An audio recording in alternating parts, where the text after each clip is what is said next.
One of the ways that Ayurveda teaches us to handle troublesome emotions or unhealthy thought patterns is through a practice called pranayama. It's an exciting, exotic term, but really it just means conscious breathing. Pranayama breathing is the tool for stitching the body and mind back together. Okay, think of it like toilet paper. If the body and mind are separated, trying to go at it alone, it's like one ply. Okay, that's one ply living, not very effective. You know, you run into the slightest mess and it falls apart. No one wants that. You want that nice, thick, two-ply life. All right, let's break it down. So prana is the Sanskrit term for vital life force. Yamas are expansions. So pranayama is literally the conscious expansion of our vital life force energy through breath.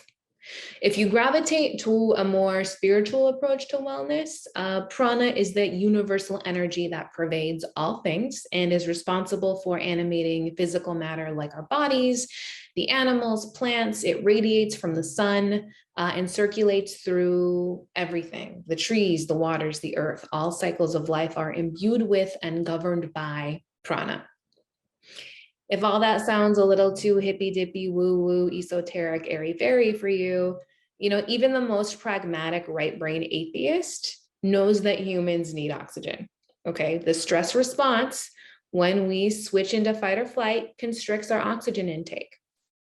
So that reptilian brain kicks in to instinctually reroute blood oxygen from the stomach, from the neocortex, to the major muscle groups in the arms and legs to do battle or evacuate that environment that we perceive as unsafe.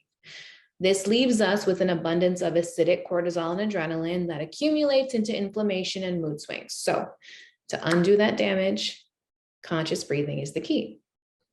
Why? Because conscious breath is the needle and thread that stitches together mind and body. Conscious breathing uplifts us from that amygdala, unconscious, back into the rational, intellectual frontal lobes. Okay, and that unconscious brain base sneaks up on us when we least expect it. So many of us live there and don't even know it. Like our whole day is steered by desires and fears based on the stories we tell ourselves about any given circumstance or environment. But the mind in Ayurveda, manas, likes to make judgments, right? It wrenches our daily experience this way and that, and oftentimes it leaves the body behind. Okay, so we wonder why so many of us feel ungrounded, scattered. You know, we have all these thoughts, frustrations, fatigue, and issues with hunger, satiety, and digestion. All of these issues can be traced back to a disconnect between body and mind, right? One ply living, no good. We want two ply, nice and thick.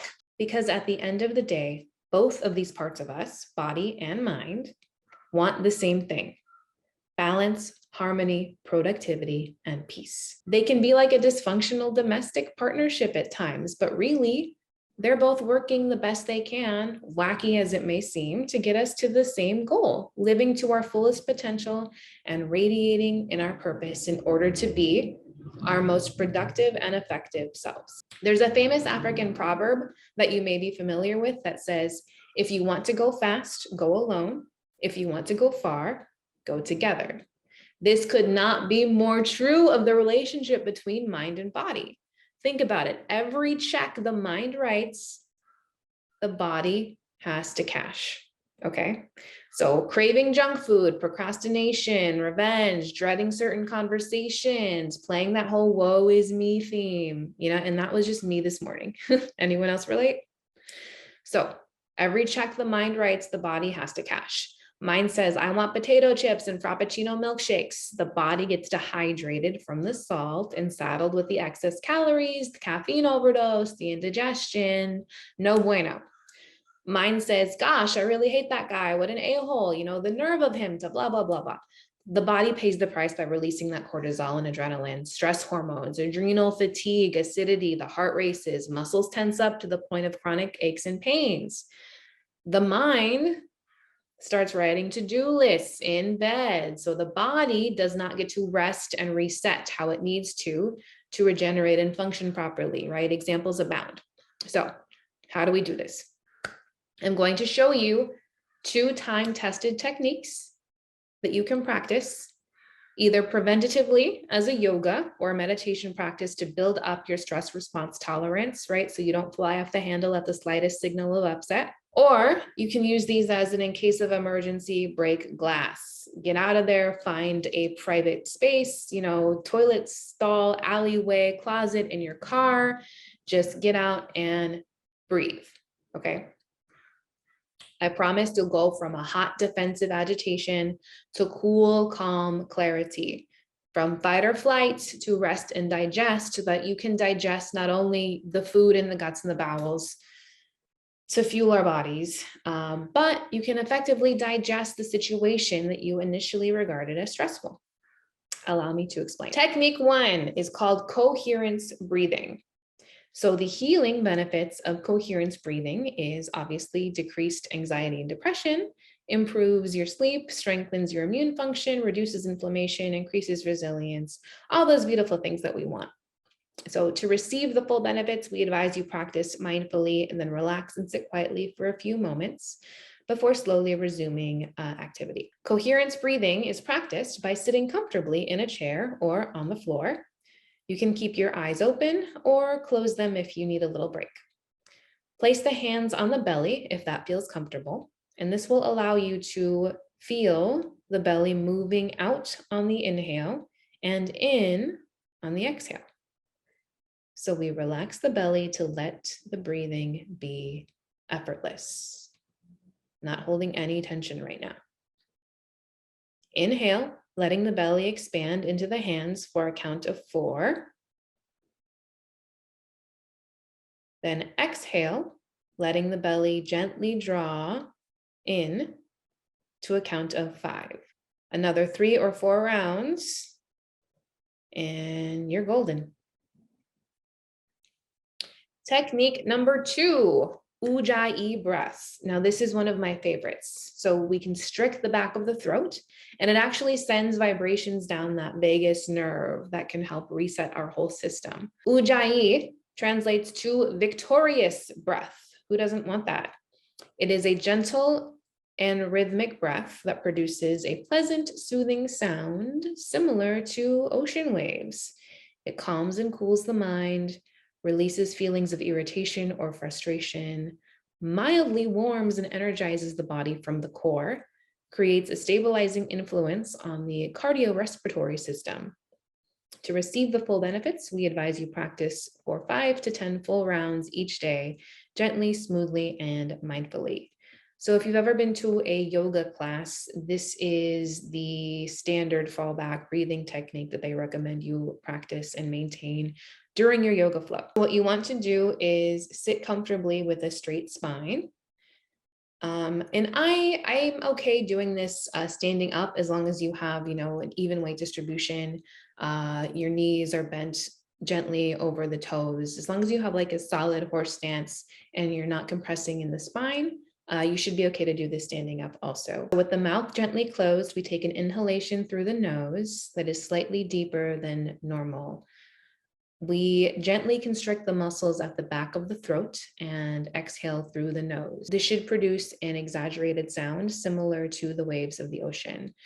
What I like to do is overemphasize the buildup so that you can really nail it in, and then you can kind of work back and simplify, but just so that you get the picture. What I like to do is kind of create like a double chin, right? So you're constricting that throat center here.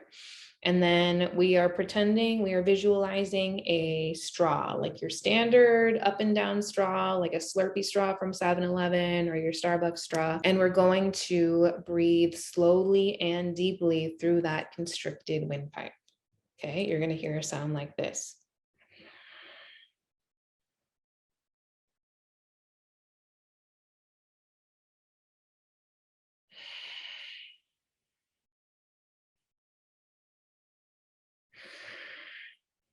See, obviously this isn't, going on any dating profiles. It's to relax you so that the date can go well when you're actually across from the person. I like to hold at the top. So we inhale And you can slowly count to 4, 5, 6, whatever feels natural for your rhythm. Hold at the top for what feels naturally, another 4 seconds.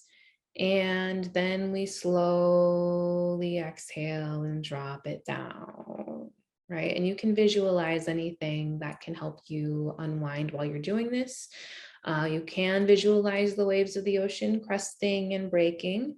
You can imagine the petals of a flower, like a daisy or a rose. As you inhale, they are slowly opening.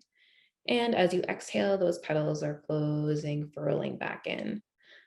Or you can imagine like a little ball, almost like a thermometer, rising up a tube and then slowly descending down. So any visualization that you want to throw in, be my guest, more than welcome. So another way to master this type of breath is they like to describe it like Star Wars breath. So it almost sounds like, that Darth Vader.